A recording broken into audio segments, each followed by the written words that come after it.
वाला प्रधानमंत्री बन सकता है तो कुछ भी हो सकता है। मोदी जी अबू धाबी गए थे, मस्जिद में भी गए थे। महंगाई जबकि बाकी अदर कंट्रीज में देखे आप डबल डिजिट में है, इंडिया में सिंगल डिजिट चल रही है। हो ही नहीं सकता, बीजेपी को कोई वोट ही नहीं सकता। जो बंदा मेहनत करेगा ना उस बंदे को कोई हटा ही नहीं सकता अपनी पोस्ट से, चाहे वो कोई भी बंदा हो। ये हिंदू मुसलमान का जो मैटर था, सबसे पहले जो बाबरी मस्जिद, आज उस जगह पे राम मंदिर बन रहा है। अभी और भी हैं। 1.5 साल पहले मैंने शायद किसी चैनल पे यहाँ बताया था, मैनिफेस्टो में आ गया था कि 370 हम हटाएंगे, झंडा दो नहीं, एक देश एक झंडा, झंडा ऊंचा रहे हमारा। हाँ, सोच बदलनी होगी, सब कुछ पॉसिबल है मैडम। बोल तो रही हूँ आपको, अगर आप इंटर करके टीचर बन सकती हैं तो कुछ भी हो सकता है। मेरी बेटी ब्रिटिश एयरवेज में एयर होस्टेस है। चाय वाला प्रधानमंत्री बन सकता है तो कुछ भी हो सकता है। कुछ भी चाय वाला प्रधानमंत्री बन सकता है तो कुछ भी हो सकता है। मेहनत करके बना, बिना मेहनत का ही है, मेहनत के बिना कुछ नहीं होता है। अब मैं कह तो रहा हूँ सारा का सारा स्ट्रेंथ के ऊपर है। अब जैसा हम practice makes a man perfect, बिना प्रैक्टिस के कुछ हो ही नहीं सकता। इनको तो पंचायत आती है बिना मतलब की। ठीक है, हम जा रहे हैं। आवाज उत्तर दो रामीन के पास। बढ़िया है, हम अपने बढ़िया है। अब सुनिए, एक मिनट मैडम सुनिए।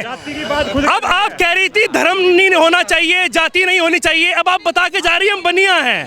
ये देखिए लोग ये देखिए भाई साहब, देश को खत्म तो यही कर रहे हैं। पूछा बनिया है, ब्राह्मण है, क्या है? यही हाल होता था कि 12वीं पढ़े हुए टीचर बनेंगे और फिर उन्हें कहेंगे अब तुम गुलामी की तरफ चलो। ठीक है ना जी। कलाम साहब ने अपनी एक बुक लिखी, उसमें एक लाइन थी कि जिस देश का युवा, जिस देश में पढ़ने का टारगेट सिर्फ नौकरी पाना हो, उस देश में सिर्फ नौकर पैदा होंगे, मालिक पैदा नहीं होंगे। ठीक है ना जी।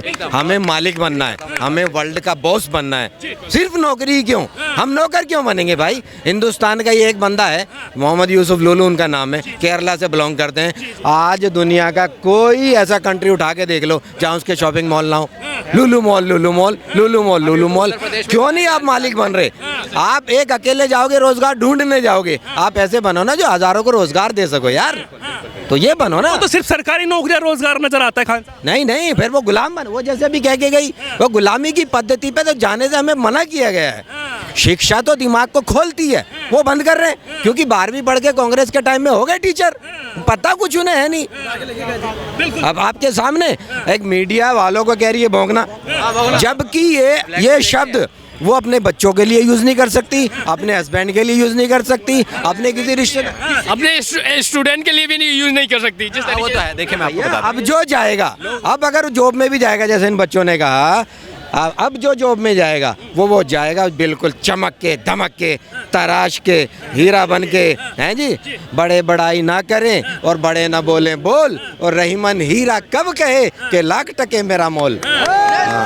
ठीक है ना जी। बड़ा इस पर चर्चा हो रही है, बड़ी सियासत हो रही है, जैसे राम मंदिर बन रहा है। खान साहब आप कैसे देखते हैं? राम मंदिर बन रहा है और उद्घाटन होने वाला है, और बराबर में बाबरी मस्जिद जो जिसकी बात हो रही थी उसको भी बनाने की तैयारी। हिंदुस्तान की वो सबसे बड़ी मस्जिद बन रही है। ठीक है ना जी।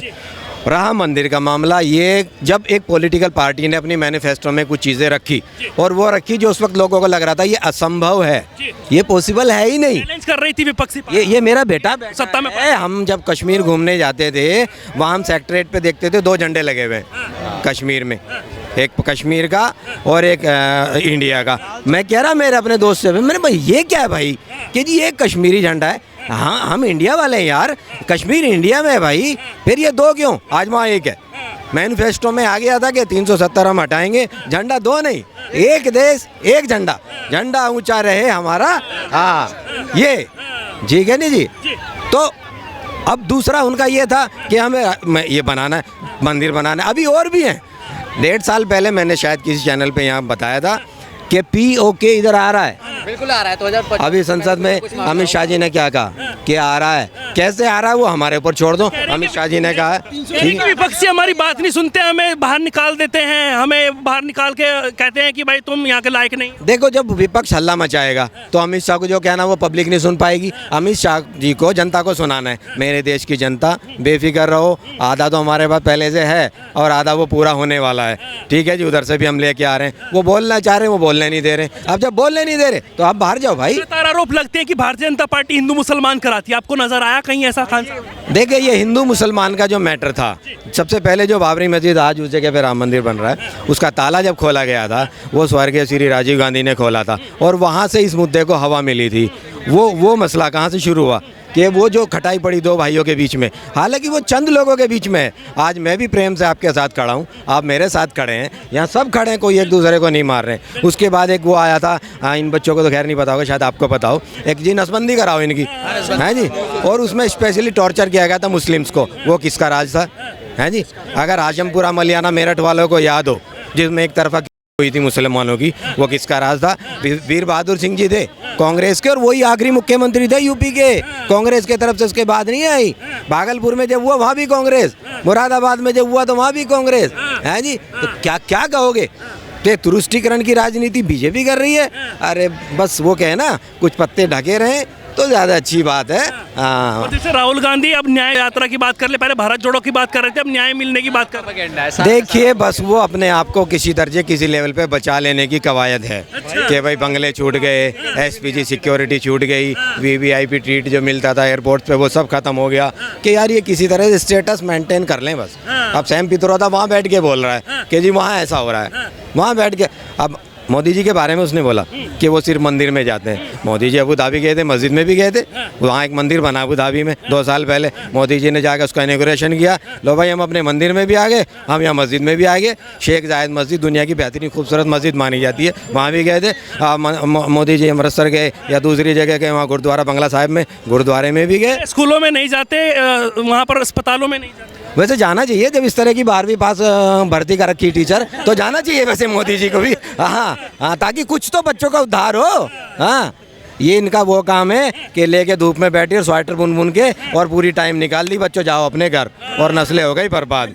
वो अब नहीं चलेगा, शिक्षा से वंचित, वो अब नहीं चलेगा। इसी अभी मोदी जी के राज में ही 3 साल पहले ही मेरी यंगर सिस्टर है, वो उसने एडमिशन, वो अपना किरोड़ीमल कॉलेज का आपने जिक्र किया ना, किरोड़ीमल कॉलेज की ही वो स्टूडेंट रही है, मास्टर्स वहीं से उसने की है। एग्ज़ाम दिया, लेकिन ऐसा टफ एग्ज़ाम दिया, पहली लिस्ट में नंबर था उसका, होगी पीजीटी, दिल्ली में पढ़ा रही है। मैंने कहा ना वो निकलेगा जो तराशा जाएगा, जो अपने आप को, वो कहना ना, अपने आप को मेहनत करेगा, कैपेबल होगा, कैपेबल होगा जो वो, और ताकि वो आगे बच्चों पे भी फिर ध्यान दे सके। टीचर जो है ना जी, वो एक को नहीं पढ़ाती, वो जनरेशन को तैयार करती है। अब वो कैसे तैयार करती है, अब आप देख लो कि बस तुम्हें नौकरी करनी है, तुम्हें नौकर बनना है, तुम्हें गुलाम बनना है। अरे नहीं भाई, रास्ते और भी तो बताओ। बताओगे तुम जब तुम्हें खुद पता होगा, तुम्हें खुद नहीं पता। जाते जाते कह रही है हम बनिए, पहले कह रहे हम जातिवाद पे नहीं आते, फिर कह रहे हम बनिए। अरे मैं कहता हूँ ओरिजिनल बनिया है ही नहीं। बनिए का दिमाग अलग काम करता है भाई साहब। हाँ, बनिया तो नौकरी में जाता भी कम है, वो धंधे पे जाता है, वो धंधे पे जाता है। हाँ, वो कहता है नौकर रखूंगा, नौकरी औरों को दूंगा, 4 लोगों को रोजगार दूंगा। बनिया ये सोचता है। चलिए, आपकी क्या राय है जिस तरीके से ये चुनावी दंगल हो रहा है 2024 को लेकर, आप क्या चाहते हैं? Vote for BJP. बीजेपी बस। कारण सबसे, जैसे पहले मैं आपको बताता हूँ, कारण बहुत सारे कारण हैं। एक तो मतलब जो इंडिया, बताइए। मैं बताता हूँ अभी, अपनी मैं एक ही बता रहा हूँ आपको, जो इस टाइम पे मतलब डेवलपमेंट का इंडेक्स रहा है, डेटा रहा है, आज क्या कहते हैं, पर डे 100 से ऊपर पर किलोमीटर रोड बन रही है। आज से पहले कभी नहीं बनती थी। आज के टाइम पे जो इंडिया का महंगाई, बेरोजगारी, हंगर इंडेक्स में देखिए क्या हो रहा है। देखिए, महंगाई जबकि बाकी अदर कंट्रीज में देखें आप डबल डिजिट में है, इंडिया में सिंगल डिजिट चल रही है। अमेरिका में इन्फ्लेशन रेट चल रहा है 12% का, इंडिया में 6.7, 7.2 ऐसा चल रहा है। तो ये तो कोई मसले वाली बात नहीं है।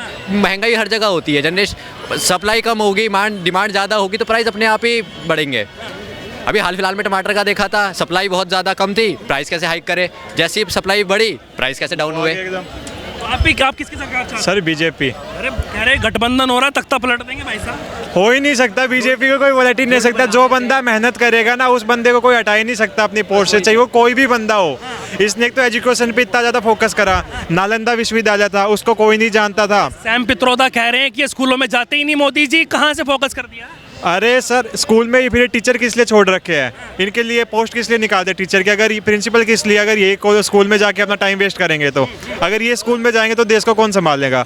ये देश जो इतनी ग्रोथ कर रहा है वो तो नीचे आएगा ना अगर स्कूल को देखने लगे तो। अब ये G20 में थे, अब तक सारी दिखाते थे अंग्रेजों की चीज़ है, हिंदू चीज़ जो भी थी आज तक कभी दिखाई किसी ने भी? बीजेपी ने दिखाई है, मोदी ने दिखाई है सारी चीज़ें। नालंदा विश्वविद्यालय महर्षि दयानंद जी के द्वारा बनाए गए जितने भी तक्षशिला, जिसने भी कुछ भी बनाया था, तक्षशिला थी, शिलालेख थे, ये सब किसने उजागर करे हैं? बीजेपी ने उजागर करे हैं। इनको कोई जानता भी नहीं था। नालंदा विश्वविद्यालय में इतना ज्ञान था, 6 महीने तक आग जलती रही थी, औरंगजेब ने आग लगवाई थी शायद, कन्फर्म नहीं है मेरे को, इतना ज्ञान था, वो ज्ञान अपना छुपा हुआ है, इसको बीजेपी बाहर निकाल रही है ढूंढ ढूंढ के। कांग्रेस की इतनी औकात नहीं है कि इसको निकाल ले। कांग्रेस सिर्फ किसी ने पीछे से फोर्स लगा दिया, भोंकने लग गए, इससे फालतू उनकी कुछ हैसियत नहीं है। तो देखिए, लगातार जनता जनार्दन के बीच आते हैं, लगातार लोगों की राय रखते हैं, लगातार ऐसी ही राय रखते रहेंगे, क्योंकि राष्ट्र हित के लिए जो बात करेगा उसको लगातार दिखाएंगे, क्योंकि लगातार ऐसे ही हम लोगों की बात रखते हैं, बेबाक तरीके से बातचीत करते हैं, ना डरते हैं ना डरने देते हैं, ना झुकते हैं ना झुकने देते हैं, और जनता की आवाज़ यूं ही सामने लाते रहते हैं। ना बात हिंदू की करते हैं ना मुसलमान की, बात करते हैं तो सिर्फ हिंदुस्तान की, और मुद्दे की बात यूं ही लगातार बेबाक तरीके से जारी रहेगी। नमस्कार।